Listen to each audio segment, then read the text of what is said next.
It is Monday, April 24th, 2017, and my name is Bill McCamley. I am a state representative from Las Cruces and Mesilla with your legislative update for the day.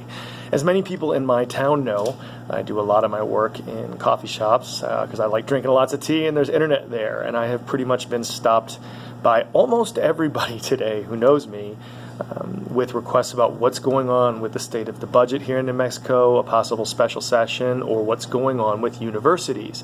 Let's recap a little bit and say that Susana Martinez, our governor, made a decision a few weeks ago to veto all of higher education in the state as part of what she says is a negotiating tactic to get the legislature to come back to the session and try to negotiate a budget. Remember, we're having a huge fiscal crisis here in the state because we've cut taxes for those at the top income brackets. It didn't generate jobs. We relied more and more on oil and gas revenue. Those have been down, and so we're not bringing in enough money for the state to fund a lot of the things that we generally do in terms of services, and this includes higher ed. So when she vetoed the budget, what did she veto? So all 2- and 4-year schools get somewhere between 30 and 50% of their budgets from the state, from state taxpayer money, to help keep tuition low and provide lots of services. If that goes away, I don't know what schools are going to do. They would have to raise their tuition by a lot. They would probably have to cut a lot of services. I'm sure they would think about closing satellite campuses for those schools like UNM, NMSU, and Eastern that have satellite campuses, that sort of thing. It would really put into question whether or not dual credit programs that high schools have with higher education institutions would still be around at all.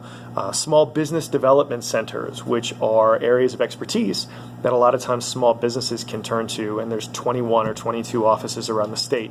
They're completely funded out of Santa Fe Community College, so they would be completely axed and they would go away. The Department of Agriculture here in New Mexico is actually run under New Mexico State University. I spoke with some personnel over there the other day. They get 70% of their money through the university. So if higher education is completely axed, they would cease to exist. New Mexico State also has extension offices to help with agricultural efforts in every single county throughout the state. They get between 30 and 40% of their money from the state, so those would either be crippled or go away. UNM Hospital, which runs UNM's Children's Hospital, which is where if you have an infant here in New Mexico and you need surgery, that's where you take them. I don't know what would happen, but their budget would be cut significantly. Their services would be significantly lessened, as well as UNM Cancer Center, where many people who have cancer go to get treatment, including chemo, throughout the state. There is no date for a special session. The governor has not been in communication with any of us, to my knowledge, about any intention of calling one or when that might be. Now, the last time she called a special session, she gave us about 3 days notice, and so that could be at any time, but we have not heard from her at all.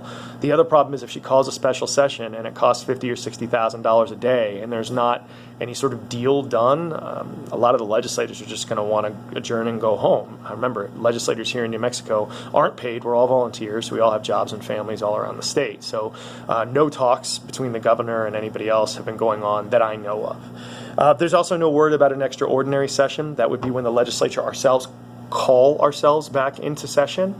We would need at least, we would need in the House all of the Democrats plus 4 Republicans to call ourselves back in, a similar proportion in the Senate, but there's no room for a deal, so it's kind of dumb to do that because we'd just be wasting the taxpayers' money. There is a lawsuit going on right now, and there is some news about that.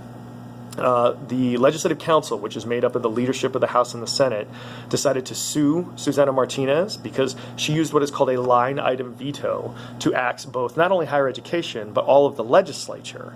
And the argument is, okay, these things are set up in the Constitution, and you can't use this kind of line item tool that you have that's supposed to be for fairly minor budget changes to completely take away all of these things that were set up in the basic constitution of the state. That includes the legislature, which is a third of the government for anybody from 9th grade government class, 3 branches of government, but also all the 4-year schools are actually in the Constitution. So there's about 4 things that the court could do. They could say, none of that's right, the governor can veto whatever she wants, that's what her line item is. They could say, the legislature, you're all right, and the governor has completely overstepped her bounds.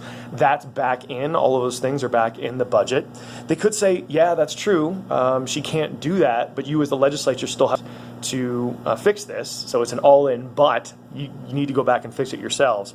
Or you could be Summit. They could say, well, the legislature, yeah, you can't do that, but you can do the universities. Or the four-year schools, yeah, those are in the Constitution. Those vetoes are not right, but all the two-year schools that are not, she can veto those. So those are all the different possibilities. Even this has a really good chance of winning. There's a lot of case law out there that says you can't use a line item veto to axe entire departments.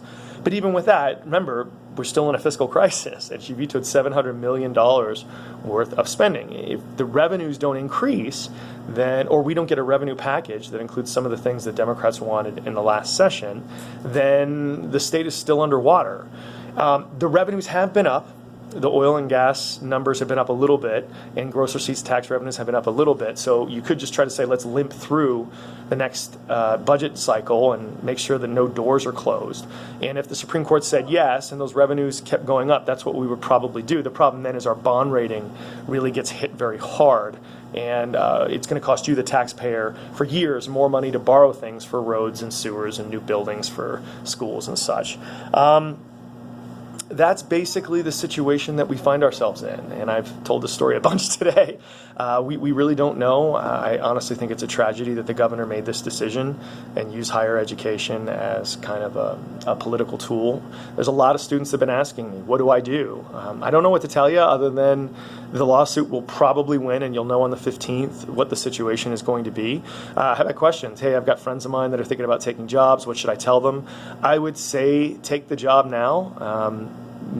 Based on the lawsuit and the fact that we're going to win. But if the 15th comes around and there's a different outcome, then you may want to change your mind. So that's pretty much what I have.